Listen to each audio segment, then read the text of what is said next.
about her case. Democrats just spoke about her. We ran the clock on that. I think it came out to 25 minutes on the Republican side and 10 minutes on the Democratic side. The point is taken there.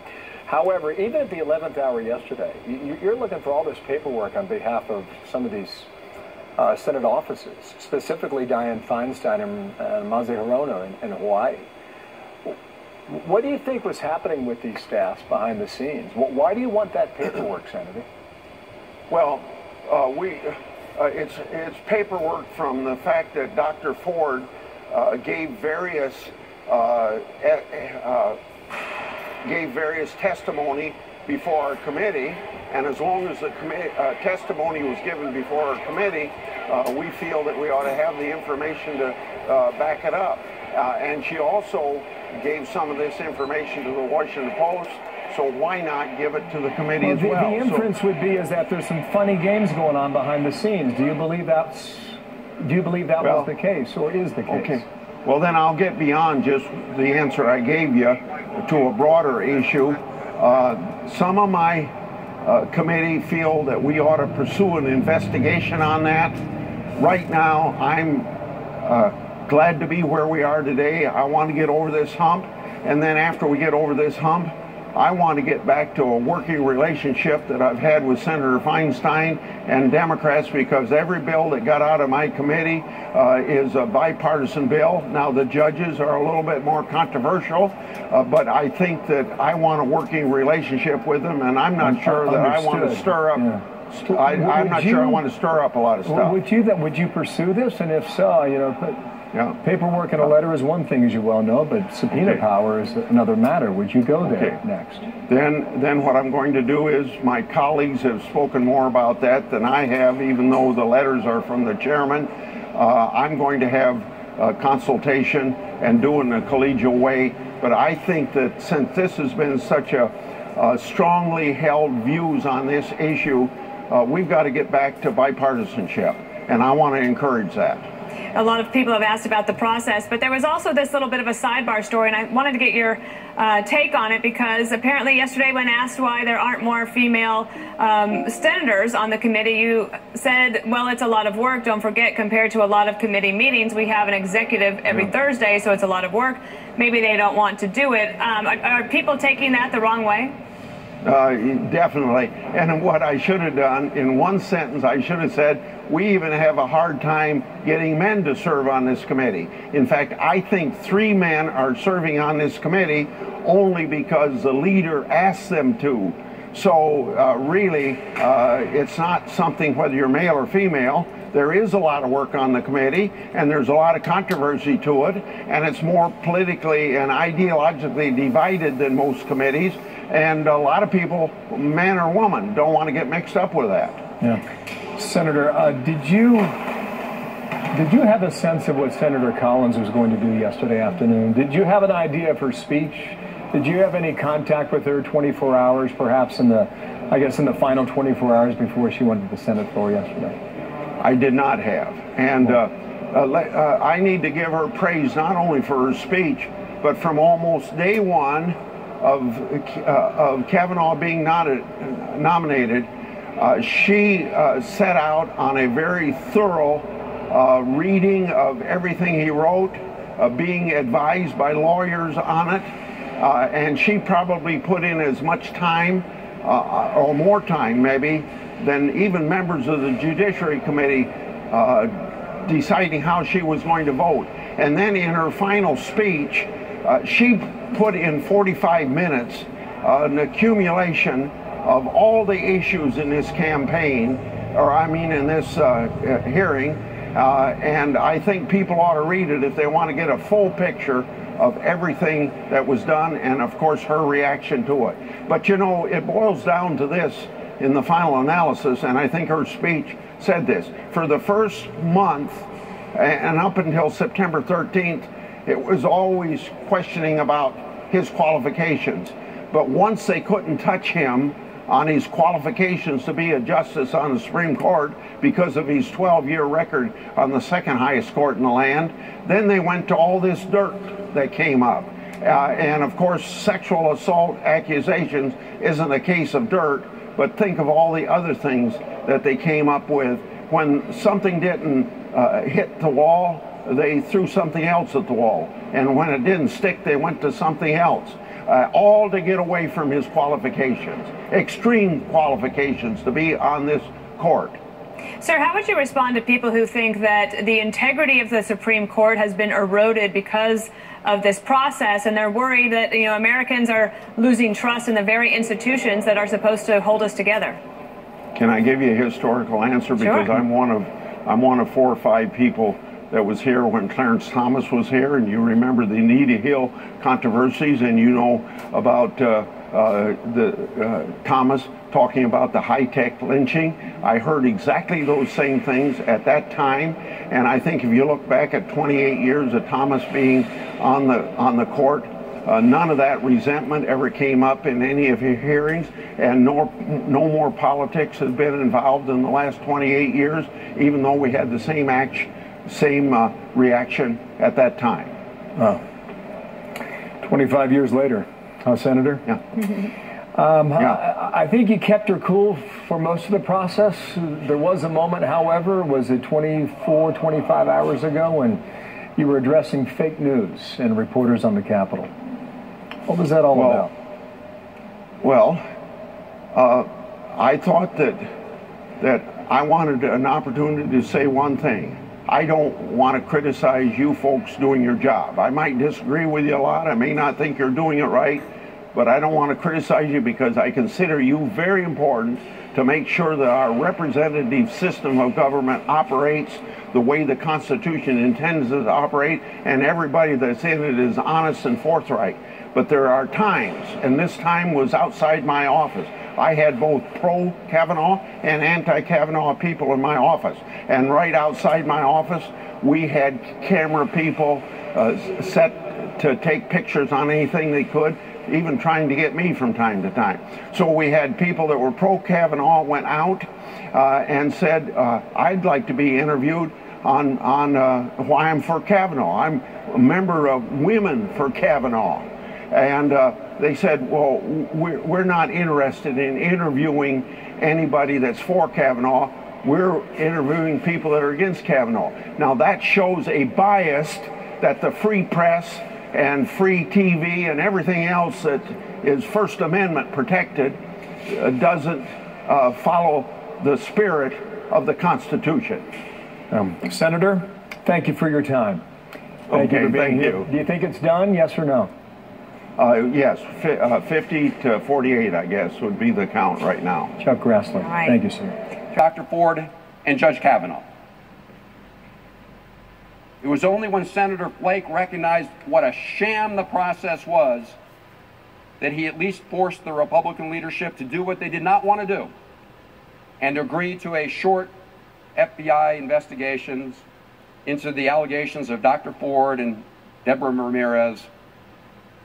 On 3:45 p.m., I think these protests will increase in number, but it does feel like people are coming to the realization that the Republicans have the vote. They expect it to be extremely close, Bill, 50-48. So as we await that, I want to bring in Republican Senator James Inhofe out of Oklahoma. He's live on the Hill. And sir, good day to you on this Saturday. We just talked to Chuck Grassley a few moments ago. Same question to you. Is it a done deal or not? Well, if that's for me, yeah, it's a done deal. Which means you have the votes. And what does that mean? I think, yeah, what does that Bill, mean when you reflect on the process, Senator?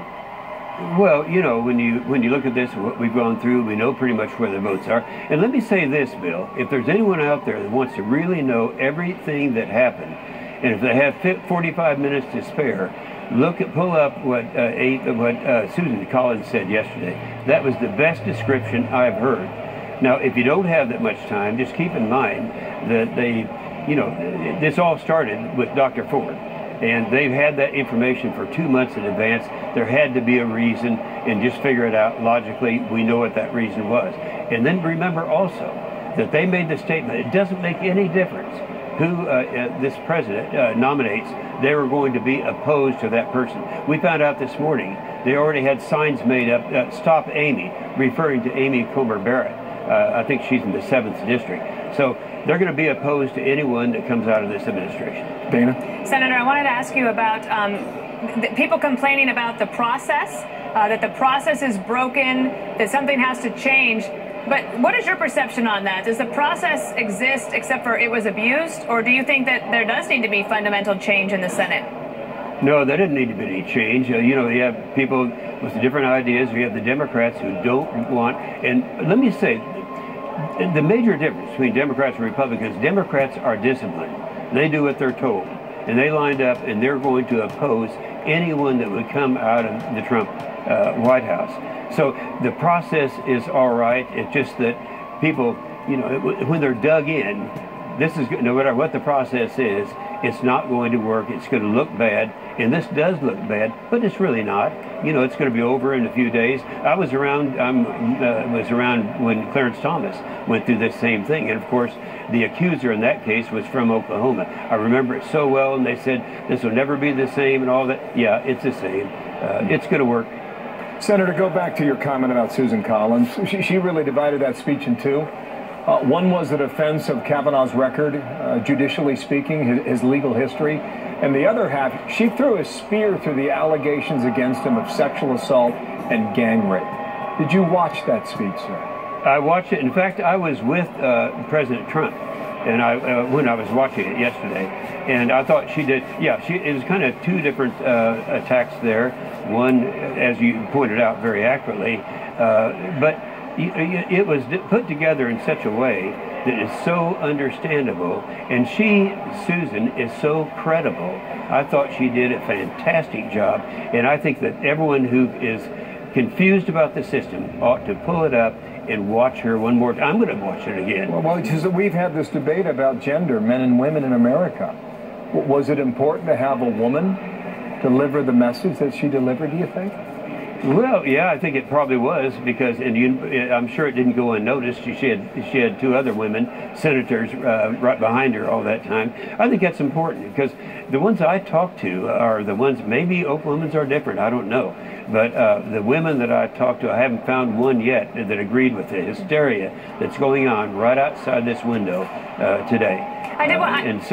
Sir, I wanted to ask you about that, because obviously there's protests today. We can hear them in the background, and they're growing as this vote gets closer at 3:45 p.m. or so. But you represent Oklahoma. I'm sure your office was deluged with phone calls. When you weighed people calling in, either pro-Kavanaugh or against, I mean, what did you hear from them? Well, of course, the ones that call in it's about 10 to 1 that call in. We have a lot of professional callers also that will call in. I was hit in the street by someone screaming in my face, actually, you know, touching and all that stuff, and claiming that she was from Oklahoma. And I said, look, you're not from Oklahoma. We don't have people like you in Oklahoma. But they're out there. Last night, I even drove down where they're all gathered right now, and they all said, I saw a couple of them, I said, you know, I'm sure you're going to have a good time tonight, stay up all night long. It's not going to change. You will be confirmed tomorrow, and that'll be a great thing for our justice system.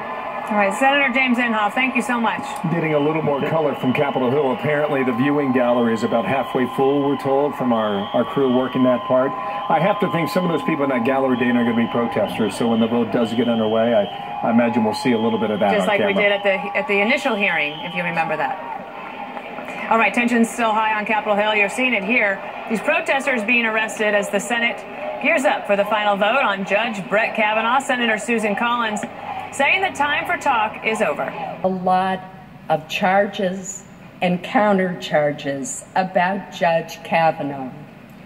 But as those who have known him best have attested, he has been an exemplary public servant, judge, teacher, coach, husband, and father.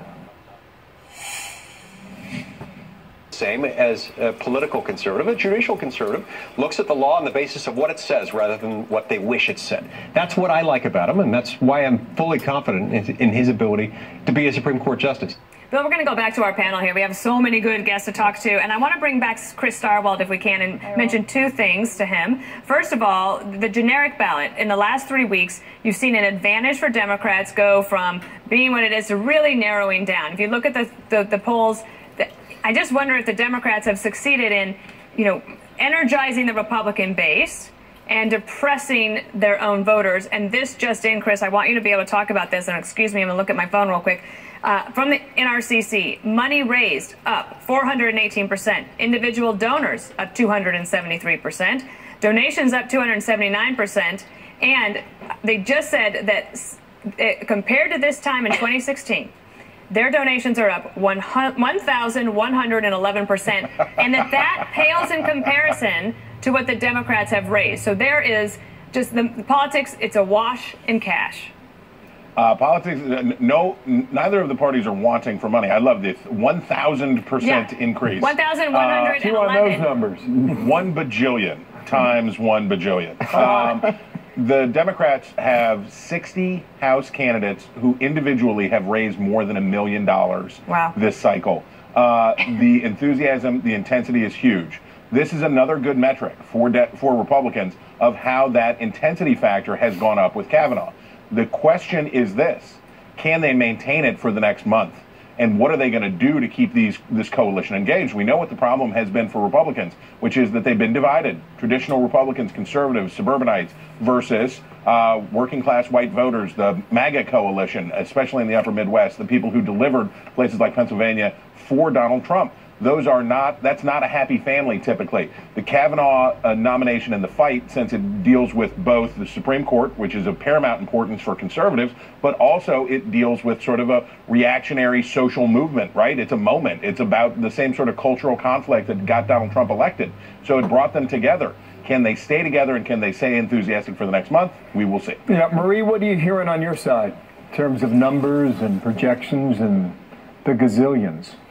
Yes, because there's a lot of money on both sides. But I think what Democrats are saying today is that while many of us did not want Brett Kavanaugh on the court for many, many reasons, if he is indeed confirmed today and then we move on to something else for the next 30 days, the Democratic voters, people on the left, independents are going to continue to get even more fired up. And we're betting that Republicans won't maintain the anger they've had because they got their guy confirmed. I also am hearing from my Democratic friends that they do feel differently about the House and the Senate. The Senate map is already tough. We've talked about Joe Manchin. We've talked about Heidi Heitkamp.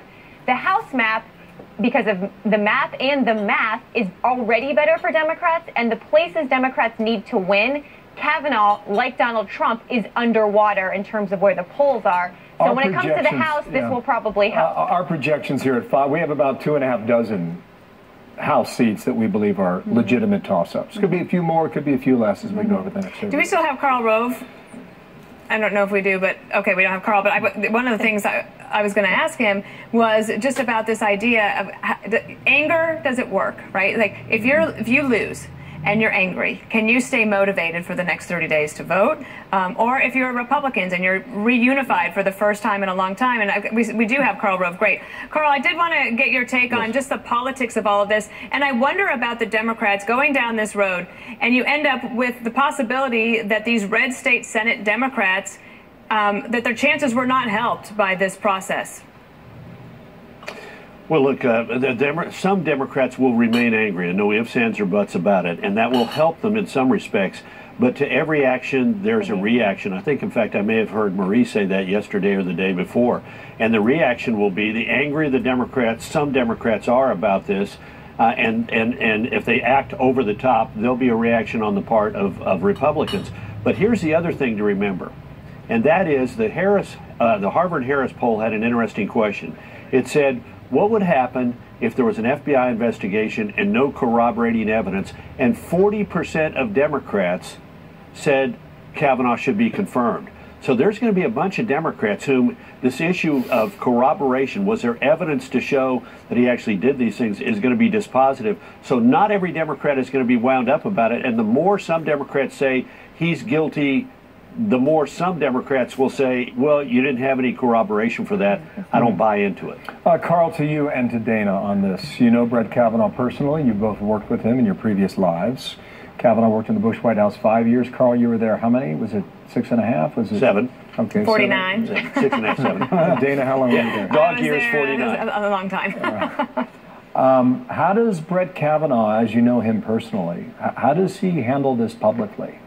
What does he say? When does he talk? What's his demeanor? Well, Carl, I'll just take a stab at that. I think that you saw one when he was the only person to defend himself, right? That he didn't have any other choice but to defend himself in front of the senators that day when he had the second hearing. And that was the one where people then questioned his temperament. But he was not a judge at that moment. He was a human being. And when his voice cracked was when he said, "This process has almost ensured that I will never teach again. I will never get to coach again." Yeah. And that's when he got very emotional. He then wrote this op-ed in the Wall Street Journal in which he said, "Okay, if I am confirmed, I recognize that people thought I got a little heated, but just trust that my 12 years as a judge, that's who I will be." I do wonder, Carl, what it would be like, though, and maybe we can ask Shannon Bream this as well, when he gets to the court, how do the other justices treat him? Well, I think that depends to some degree on how he treats them, and you and I know the answer to that. He was an incredibly good colleague. One of the kindest people I've ever met, diplomatic, thoughtful. He had a very tough job, as Dana knows, as staff secretary, where he had to take different opinions from different people and somehow meld it all together in a document that was worthy of going to the President of the United States and accurately reflected the different options that people were proposing to go to the President. And many a time I heard people say, "You know what? Brett made my argument better," and somebody else would say, "Well, you know what? He made my argument better, and I'm opposed to you on this issue." So I think when he goes to the court, he is going to be a tremendous colleague, just as he was a fine colleague and good friend to you and I when we were in the White House. He's one of the people with enormous integrity and character, and I think his colleagues on the Supreme Court are going to, in years ahead, welcome his presence there and come to depend upon him and admire him just like we did. In a little bit, in the commercial break, I'll explain to you what staffing was, and that was one of those things. Carl, thank you. Be sure to stick with Fox News Channel for our coverage of the final Kavanaugh confirmation vote. Senate Majority Leader Mitch McConnell, he's going to join Shannon Bream and Chris Wallace live from Capitol Hill, straight up at 3 p.m. Eastern. So about an hour and 20 minutes from now, we'll see the Senate Majority Leader. We do expect the vote about 2 hours from now. That's what the clock says now. So anticipation building as we await the final Senate vote on Brett Kavanaugh to the 114th U.S. Supreme Court Justice. Continues in a moment. The senator from Hawaii is now on the Senate floor. They're taking their turns. Democratic Senator from Hawaii still there at the lectern. I want to bring back our panel and welcome Josh Holmes, used to be Chief of Staff to Mitch McConnell. And Josh joined our discussion here along with Tom Dupree and Andy McCarthy, Marie Harf, Chris Direwall. I'm going to bring in Shannon Bream also in a moment here as well. Josh, why don't we start with you and just then reflect on the lunch yesterday. Mitch McConnell goes to lunch with Susan Collins. That appeared to be on the outside as a moment of peace among the two. Well, I think they've had peace all along. You know, I mean, I think one of McConnell's great gifts is listening to his members, and it's not just in the category of whipping votes. It's just kind of in totality. And he's had a great relationship with Senator Collins, and he knows darn well that she doesn't respond to bullying. This is not a senator who's ever responded well to people trying to push her around. And in fact, the one thing that she requires is more information. And any information that you've got, you've got to provide her. And I think that's evidenced in a speech that she ultimately gave yesterday. That is one of the most well-researched speeches that I've seen on the Senate floor in, my time, 15 plus years of being around. Really, really impressive. And I think just facilitating that information to her is something he really did well. Josh, talk to us a little bit about how people who worked for Senator McConnell over the years say, do not underestimate him. And from him going, 2 years ago, in October 2016, Trump supporters, we can't stand that Mitch McConnell. And now they look at Mitch McConnell as somebody who was able to get this across the finish line, in addition to 26 other judges so far. Yeah, no, I mean, look, politics is a little bit of a roller coaster, right? There's ups and there's downs, but Mitch McConnell's always just been a bulldozer. I mean, he just plows absolutely through every difficult situation, makes sure that he's discussing with members what it is that their concerns are, and sets a process in place that gets you to the best possible situation to get a good outcome in the end. And that's what we've seen here. You saw a lot of opportunity for people to cut and run when the political going got very tough. But I think he knew, based on the evidence and based on the discussions with Judge Kavanaugh, that he felt very good about this nominee, and his members ultimately would too once they had the opportunity to review all the material. Yeah. Dana, I know you like this line. It's from Fatima Goskray, as president of the National Women's Law Center. Here is the comment. This is a career-defining speech for Collins, not just in 2020, but it will be a core piece of her legacy. Absolutely. And you think about the way Chuck Grassley mentioned the senator from Maine from the 1950s, and he almost challenged Susan Collins to rise to that same level. Remember the Carthy era in the 1950s, how that senator from Maine shut down the operation, and in a very similar way that Senator Collins did yesterday afternoon by finally putting this process forward. Now, to Tom Dupree and Andy McCarthy, when you think about the balance of power in the Supreme Court, you think about the hearing on behalf of Judge Kavanaugh, Tom, and you think about the cases that he specifically mentioned in the speech that he prepared about executive power, and which cases he believes, based on history, were the most precedent-setting. And Susan Collins referenced those cases yesterday. It gives us a glimpse, I think, a little bit, Tom, into what can possibly be expected when he sits. Look, I was fascinated, frankly, when Senator Collins got in and actually started citing specific cases that Judge Kavanaugh had referred to during his testimony. One of the criticisms we've heard about Judge Kavanaugh in this process is that he might be willing to give a blank check to the executive. And I think in his testimony, and when he cited the Supreme Court cases that have most resonated with him over his time on the bench, many of them did concern the judiciary's critical check on executive power and ensuring that we have separation of powers, a balanced government. And so I think that Judge Kavanaugh presented his constitutional thinking as far more nuanced and thoughtful than many of the caricatures that we've seen out there. Andy McCarthy, I wanted to ask you about what are the big major issues, the big buckets of issues that this Supreme Court Justice, Brett Kavanaugh, should be confirmed in about an hour and 10 minutes. What do you think will be the big issues that will be the ones he has to tackle first? Well, I think two, Dana, are very important, and he talked at length about both of them in his confirmation hearings.